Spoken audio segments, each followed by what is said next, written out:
میں بطول والے کمرے سے نکل کر برآمدے میں آ گیا۔ اس دوران میں زاہدہ پروین کے بازو کو ایک سفید کپڑے میں لپیٹ کر ایک چارپائی پر رکھ دیا گیا تھا اور سب میرے آئندہ احکامات کے منتظر تھے۔ میرا اشارہ پا کر وہ بازو کے ساتھ قبرستان کی طرف چل پڑے۔ کپڑے میں لپٹا ہوا بازو زاہدہ کے شوہر طفیل نے اپنے بازوؤں پر اٹھا رکھا تھا۔ ہم عابدہ کے گھر سے نکل کر قبرستان کی طرف جانے والے راستے پر آئے ہی تھے کہ میری نظر نصیر پر پڑی۔ نصیر ان 2 کانسٹیبلز میں سے ایک تھا جنہیں میں نے ملنگ کالیہ کی نگرانی پر مامور کیا تھا۔ وہ تیز تیز قدموں سے چلتے ہوئے ہماری طرف آ رہا تھا۔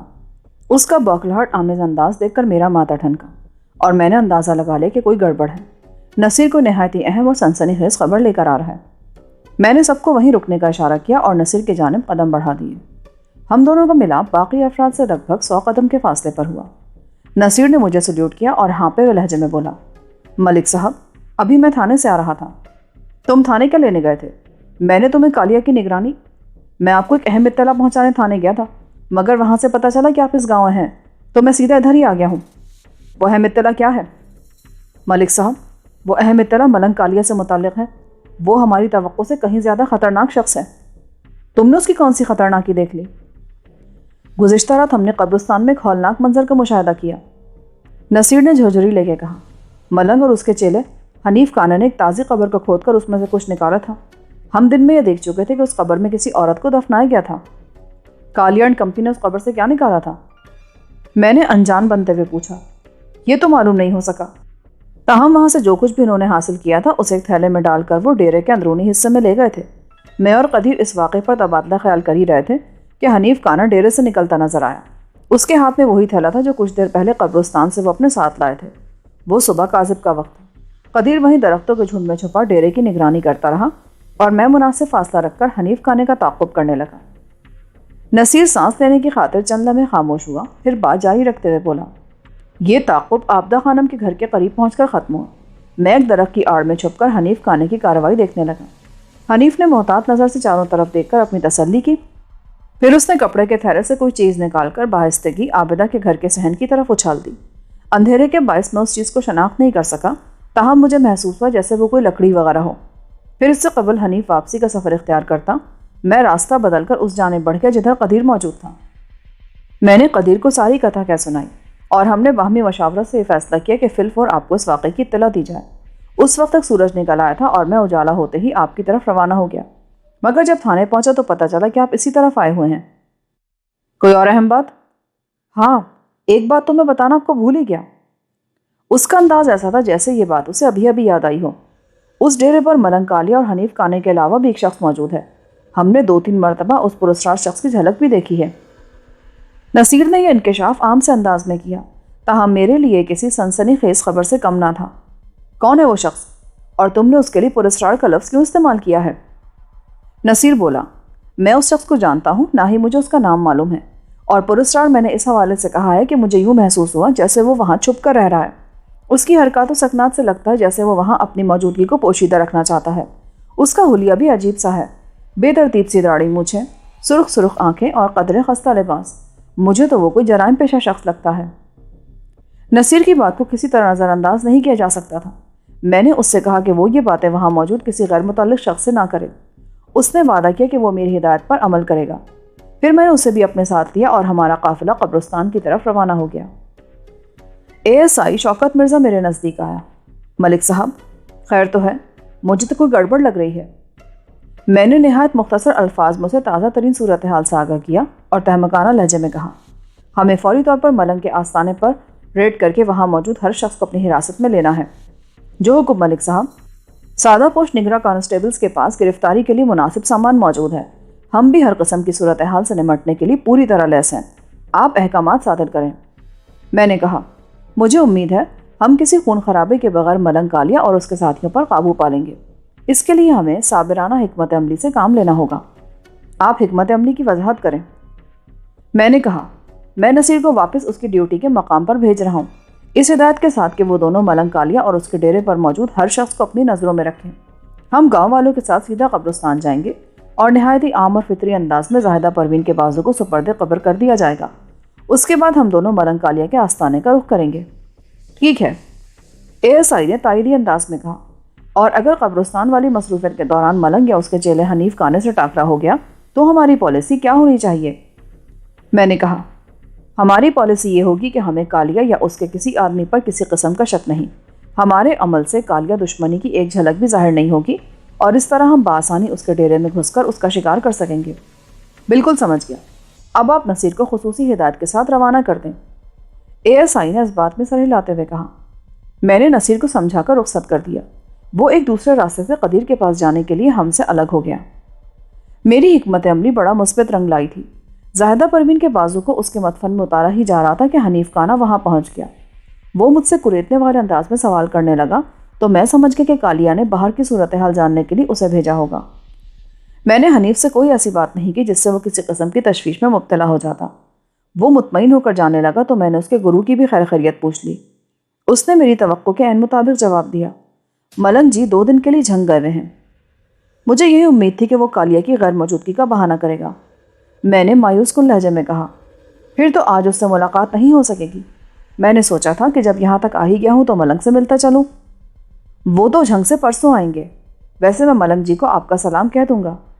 ضرور. میں نے خوش دلی سے کہا اور وہ وہاں سے رخصت ہو گیا. مجھے یقین تھا کہ وہ کہیں نہ کہیں چھپ کر ہمیں ضرور واچ کر رہا ہوگا.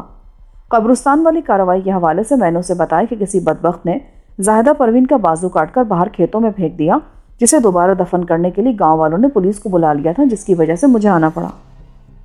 میری وضاحت پر حنیف نے مکاری سے مسکراتے ہوئے کہا ملک صاحب یہ کسی بدبخت جانور کی کاررسانی ہو سکتی ہے. میں نے اس بات میں سر ہلایا اور دل ہی دل میں کہا تم سے زیادہ بدبخت جانور اور کون ہو سکتا ہے.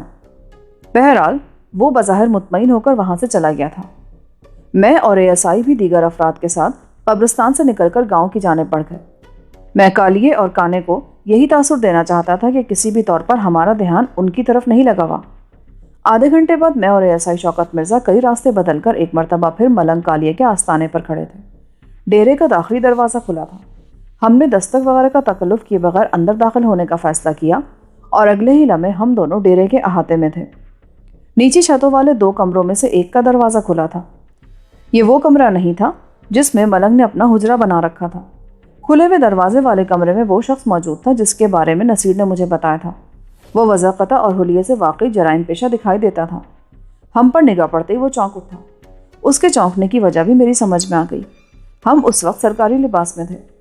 اس مشکوک شخص کا ہمیں دیکھ کر بوکھلا جانا نصیر کے اندازے کی تصدیق بھی کرتا تھا کہ وہ شخص کوئی مجرم ہو سکتا تھا. میرے اشارے پر شوکت مرزا نے چیتے کی مانند جس بھری اور آنے واحد نے متذکرہ شخص کو بے بس کر کے ہتھ کڑی پہنا دی. اسی وقت دوسرے کمرے کا دروازہ کھلا اور وہاں 2 چہرے ہمارے دیدار کے لیے ابھرے. ان میں ایک ملنگ کالیہ اور دوسرا حنیف کانے کا چہرہ تھا اور ان چہروں پر بے اندازہ حیرت آمیز وحشت برس رہی تھی. میں نے ملنگ کی طرف دیکھتے ہوئے مذائقہ خیز انداز میں کہا قبلہ آپ تو جھنگ گئے ہوئے تھے. آپ کی تشریف آوری کب ہوئی؟ اس نے میرے طنز کو نظر انداز کرتے ہوئے اپنے چیلے کی اکلوتی آنکھ میں دیکھا پھر الجھن زدہ نظر سے مجھے دیکھنے لگا. اس کی سمجھ میں نہیں آ رہا تھا کہ وہ میرے سوال کا کیا جواب دے. اسی وقت میں نے حنیف کو اپنی اکلوتی آنکھ سے اپنے عقب میں تکتے ہوئے دیکھا. بے اختیار میں نے پیچھے مڑ کر دیکھا اور میرے سینے سے اطمینان کی ایک طویل اور گہری سانس خارج ہوئی. وہاں کھلے ہوئے دروازے میں نصیر اور قدیر ریڈ الرٹ کھڑے میرے حکم کے منتظر تھے. میں نے ایک لمحے کی تاخیر کیے بغیر انہیں حکم دیا کہ وہ ملنگ اور اس کے تلنگ کو فوراً گرفتار کر لیں. نصیر اور قدیر لپک کر ان دونوں کی طرف بڑھے. کالیے اور کانے نے فرار ہونے کی کوشش کی مگر میں ان کے راستے کی دیوار بن گیا اور ان دونوں کو لات گھوسے پر رکھ لیا. تھوڑی ہی دیر میں پیر و مرید کی کلائیاں سند یافتہ آہنی زیور سے آراستہ ہو چکی تھیں. ان تینوں زیر حراست شیطانوں کو تھپڑ اور ٹھڈے مارتے ہم تھانے لے آئے. اس روز میرے پیشہ ورانہ ریکارڈ میں ایک اور کامیابی کا اضافہ ہو چکا تھا. مجھے یہ کہنے میں کوئی بات نہیں کہ میری اس کامیابی میں تھانے کے دیگر عملے کا بھی پورا ہاتھ تھا. جب کوئی مجرم ٹھوس ثبوت کے ساتھ پولیس کے ہتھے چڑھ جاتا ہے تو پھر اس کی زبان کھلوانا کوئی مشکل کام نہیں ہوتا. ہمارے ہتھے تو ایک نہیں 3 مجرم لگے تھے. ان میں سب سے زیادہ اچھل کود ملنگ کالیہ ہی مچا رہا تھا.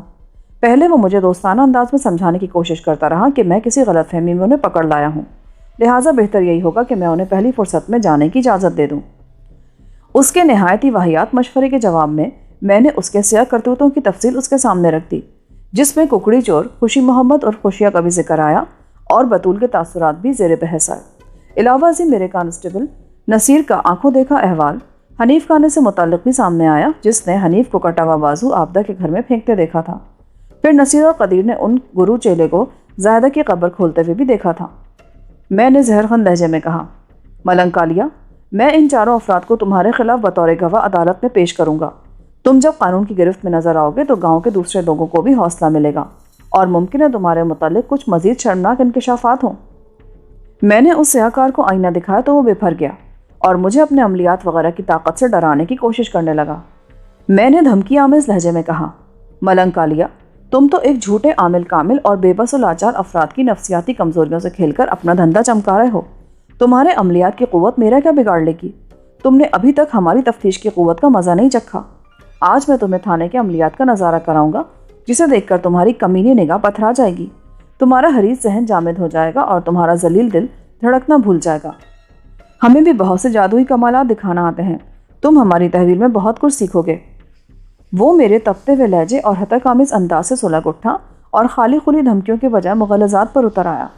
میں نے اس کی اوقات کے مطابق اس سے سلوک کرتے ہوئے اسے حوالدار جمعہ خان کے حوالے کر دیا اور کہا، جمعہ خان، ملنگ کالیا اور اس کے دونوں ساتھی میں تمہاری تحویل میں دے رہا ہوں، تم کتنی دیر میں انہیں راہ راست پر لا سکتے ہو؟ اگر مجھے میری صلاحیتیں آزمانے کی کھلی اجازت ہے تو میں زیادہ سے زیادہ 1 گھنٹے میں ان کی زبانوں کو ٹیپ ریکارڈر کا اسپیکر بنا دوں گا۔ جمعہ خان نے سینہ پھلاتے ہوئے کہا اور ایسی نظروں سے ان تینوں کو دیکھنے لگا جیسے قصاب بکری کو دیکھتا ہے، مجھے نتائج چاہیے، حتمی نتائج، تم چاہے کچھ بھی کرو۔ حوالدار ان تینوں کو ہانک کر ٹرائل روم میں لے گیا۔ اس نے اپنی معاونت کے لیے 2 ہٹے کٹے سپاہیوں کو بھی بلا لیا تھا۔ تھوڑی ہی دیر میں تفتیشی کمرے المعروف بٹرائنگ روم یعنی ٹرائل روم کی جانب سے 3 انسانوں کے ذبح کیے ہوئے بکروں کی مانند ڈکرانے کی آوازیں آنے لگیں۔ حسب وعدہ 1 گھنٹے کے اندر جمعہ خان نے اپنے کمال مہارت سے تینوں زبانوں پر لگے تالوں کو کھٹاک سے کھول دیا تھا۔ ان تینوں نابکاروں نے جو بیان دیا وہ مجموعی طور پر ایک ہی جیسا تھا اور انہیں سنگین نوعیت کے مجرم ثابت کرتا تھا۔ ان میں سب سے اہم اور چونکا دینے والی حیثیت اس تیسرے آدمی کی تھی جس نے ملنگ کے ڈیرے میں پناہ لے رکھی تھی۔ اس شخص کا نام بخت احمد عرف بختہ تھا۔ اس کی اصلیت بہت چونکا دینے والی تھی۔ بختہ اور اس کے ساتھی سکندر نے 10-12 سال پہلے کسی گاؤں کے چودھری کی حویلی میں کامیاب ڈکیتی کی تھی، جس میں کرنسی نوٹوں کے علاوہ طلائی زیورات، قیمتی پتھر اور سونے چاندی کی اینٹیں یعنی بسکٹ ان کے ہاتھ لگے تھے۔ وہ مسروقہ مال کے ساتھ گاؤں گاؤں ہوتے ہوئے آبدہ والے اس گاؤں میں پہنچے اور اس گھر میں قیام کیا جہاں آج کل آبدہ اور منظور حسین کی رہائش تھی۔ 10-12 سال پہلے وہ گھر ایک 4 دیواری اور اکلوتے کچے کمرے پر مشتمل تھا۔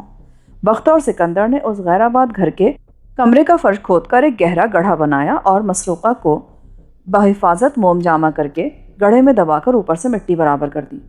ان کا منصوبہ یہ تھا کہ جب وہ معاملہ ٹھنڈا پڑ جائے گا تو مناسب موقع دیکھ کر وہ اس غیر آباد گھر سے اپنی امانت نکال کر لے جائیں گے۔ اس زمانے میں اس گھر میں کسی کی بھی رہائش نہیں تھی۔ یہ ضروری نہیں کہ انسان جو سوچتا ہے عملی طور پر بھی وہی ہو جائے۔ ان دونوں کے ساتھ بھی عجیب واقعات پیش آئے۔ مال مسروقہ کو زمین اندوز کیے ابھی 10 روز بھی نہ ہوئے تھے کہ ایک جنگل میں سفر کے دوران سکندر کو ایک زہریلے سانپ نے ڈس لیا اور وہ موقع پر ہی جان ہار بیٹھا۔ بختہ اس کی لاش کو وہیں چھوڑ کر آگے بڑھ گیا۔ وہ دل میں خوش بھی تھا کہ اب وہ اس مال کا واحد مالک تھا۔ بیش بہا خزانے کی ملکیت کسی بھی شخص کو خوش کر سکتی ہے، پر اس کی یہ خوشی زیادہ پائیدار ثابت نہ ہو سکی اور وہ ایک قصبے سے دوسرے قصبے سفر کرتے ہوئے پولیس کے ہتھے چڑھ گیا۔ اس کی شناخت ہو گئی تو اسے جان چھڑانے کی کوئی صورت نظر نہ آئی۔ اس موقع پر اس کے شاطرانہ ذہن نے ایک چال چلی اور پولیس کی تحویل میں اس نے بیان دیا کہ اس کا ساتھی سکندر اسے بھی دھوکہ دے کر مال مسروقہ کے ساتھ کہیں غائب ہو گیا تھا۔ ایک مجرم پولیس کے ہتھے چڑھا تھا۔ اس نے مناسب کارروائی کے بعد اسے عدالت کے حوالے کر دیا۔ جس چودھری کی حویلی میں ڈکیتی ہوئی تھی اس نے اپنا زور استعمال کر کے بختہ کو عدالت سے ایک طویل سزا دلوا دی۔ جیل میں دوران قید بھی جیل کا عملہ اس سے کچھ اگلوانے کی کوشش کرتا رہا، مگر بختہ نے کسی مرحلے پر اپنا بیان نہیں بدلا اور اپنی قید کے دن گن گن کر گزارنے لگا۔ وہ اس امید پر مصائب جھیلتا رہا کہ ایک نہ ایک دن وہ رہا ہو جائے گا اور پھر مدفن خزانے تک پہنچنے سے اسے کوئی نہیں روک سکے گا۔ الغرض جب بختہ رہا ہو کر باہر آیا تو دنیا میں بہت سی تبدیلیاں رونما ہو چکی تھیں۔ وہ چند روز بعد اپنے ٹارگٹ پر پہنچا تو وہاں ویران اور غیر آباد مکان اب مختلف شکل میں اس کے سامنے تھا۔ اس دوران میں لگ بھگ 5 سال قبل منظور نے وہ مکان خرید کر اس میں اچھی خاصی تعمیر کروا ڈالی تھی۔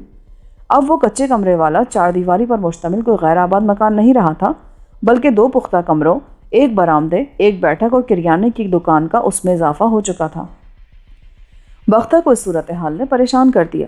وہ بہر طور اس مکان میں گڑا ہوا مال مسروقہ حاصل کرنا چاہتا تھا۔ اس نے اس مقصد کو پانے کے لیے پورے گاؤں کا دورہ کیا اور بالآخر اسے اپنے مطلب کا ایک آدمی مل گیا۔ مذکورہ شخص ملنگ کالیا تھا۔ دو جرائم پیشہ افراد کے ذہن مل کر کام کرنے لگے تو مدفن خزانے کو حاصل کرنے کی سمجھ میں آ گئی۔ بختہ کو ملنگ کے ڈیرے پر پناہ مل گئی تھی۔ ان دونوں کے درمیان یہ طے پایا تھا کہ عابدہ کے مکان کو خالی کروانے کی کوشش ملنگ کالیا کرے گا، لیکن مدفون خزانہ وہ دونوں آپس میں برابر تقسیم کر لیں گے۔ اس موقع پر بختہ نے ایک عیاری سے کام لیا اور ملنگ کو صرف ایک بھاری رقم کے بارے میں ہی بتایا۔ زیورات، قیمتی پتھر اور سونے کی اینٹوں کا ذکر وہ گول کر گیا۔ ملنگ کالیا کی نظر ایک تگڑی رقم کے علاوہ ساتھ ساتھ بطول پر بھی جمی تھی۔ چنانچہ اس کمینہ خصلت شیطان ابن شیطان نے اپنے مقصد کے حصول کی خاطر جو کوششیں کی وہ آپ گزشتہ صفحات میں سنتے چلے آ رہے ہیں۔ تینوں کے اقبالی بیان کے بعد میرے لیے بہت آسانی پیدا ہو گئی۔ میں نے ان پر مختلف دفعات لگا کر چالان تیار کیا اور آئندہ روز انہیں عدالت کے حوالے کر دیا۔ اس واقعے کے ایک ماہ بعد منظور حسین اپنی بیوی کے ساتھ مجھ سے ملنے آیا۔ میں نے حال احوال دریافت کرنے کے بعد بطول کی صحت کے بارے میں پوچھا۔ وہ آپ کی دعاؤں سے ماشاءاللہ بہت اچھی ہے، ہم اسی سلسلے میں آپ سے ملنے آئے ہیں، منظور نے بتایا۔ اب اس کا کیا سلسلہ نکل آیا منظور؟ میں بتاتا ہوں جناب، دراصل ہم جلد از جلد بطول کی شادی کر دینا چاہتے ہیں، مگر وہ بضد ہے کہ آپ کی مرضی اور مشورے سے ہی شادی کرے گی۔ آپ نے اسے ایک جہنم میں گرنے سے بچایا ہے، اسی لیے اس کے روشن مستقبل کا فیصلہ بھی آپ ہی کریں گے۔ میں گہری سانس لے کر رہ گیا۔ ایک منہ بولی بیٹی نے ایک منہ بولے باپ کے کاندھوں پر بہت بڑی ذمہ داری ڈال دی تھی۔ میں نے سوچ سمجھ کر عابدہ سے کہا، تم بطول کی اس خواہش کے بارے میں کیا کہتی ہو؟ میں کیا کہوں جی؟ وہ شکست خوردہ لہجے میں بولی، اب تو بطول ہی کی بات کو ماننا پڑے گا، اس نے آپ کو بڑا بنایا ہے، جو فیصلہ آپ کریں گے وہی ماننا ہوگا۔ میں نے یہ سوال منظور کے بجائے عابدہ سے اس لیے کیا تھا کیونکہ گھر میں عابدہ کی ہی حکمرانی تھی۔ جب میں نے بطول سے تفصیلی ملاقات کی تھی اس وقت میں نے اسے یہ بھی پوچھ لیا تھا کہ وہ کسی خاص لڑکے کو پسند کرتی ہے یا نہیں۔ اس نے اس سلسلے میں کسی پسند یا ناپسند کا اظہار نہیں کیا تھا۔ میں نے منظور سے پوچھا، آپ لوگوں کی نظر میں کوئی بہتر رشتہ ہے؟ وہ بولا، صدیقہ کا رشتہ عابدہ ٹھکرا چکی ہے اور کوئی ڈھنگ کا لڑکا میری نظر میں فی الحال نہیں ہے۔ میں نے ان دونوں کو بیک وقت مخاطب کرتے ہوئے کہا، اگر بطول کا یہ خیال ہے کہ میں نے اسے جہنم میں گرنے سے بچایا ہے تو پھر میں اسے جنت میں داخل ہونے کا مفید مشورہ ضرور دوں گا، اور آپ دونوں کو بھی میرے مشورے سے اتفاق کرنا ہوگا۔ میں بطول کے لیے جس لڑکے کا انتخاب کروں گا آپ دونوں کو اسے اپنا داماد بنانا ہوگا۔ ہمیں منظور ہے، وہ دونوں ایک ساتھ بولے۔ میں نے ان کے سامنے آسیہ بیگم کے بیٹے محمد صدیق کا نام رکھ دیا۔ میں اس لڑکے یعنی صدیقہ سے مل چکا ہوں اور وہ میرے اندازے سے بطول کے لیے نہایت ہی مناسب اور موزوں تھا۔ ان دونوں نے میری تجویز اور انتخاب پر ساتھ کیا اور ہنسی خوشی رخصت ہو گئے۔ میں اس سے زیادہ بطول کے لیے اور کیا کر سکتا تھا؟ وہ ایک سیاہکار کے پنجہ ستم سے نکل آئی تھی۔ میں نے ملنگ کالیا کو ایسا فٹ کیا تھا کہ اسے زندگی کا بیشتر حصہ اب جیل کی سلاخوں کے پیچھے گزارنا تھا۔ ملنگ کالیا جیسے لانتی کردار ہر علاقے میں پائے جاتے ہیں، اللہ سب کو ان کے شر سے محفوظ رکھے، آمین۔ چلتے چلتے یہ بھی سن لیں کہ عابدہ کے گھر سے جو مدفون خزانہ برآمد ہوا تھا مختلف سرکاری مراحل سے گزرنے کے بعد اسے اس کے مالک چودھری امانت علی کے سپرد کر دیا گیا، جو اس وقت قریب المرگ تھا۔ چودھری نے خوشی کے اس موقع پر سونے کے 2 سیٹ بطول کی شادی میں تحفے کے طور پر دے دیے تھے۔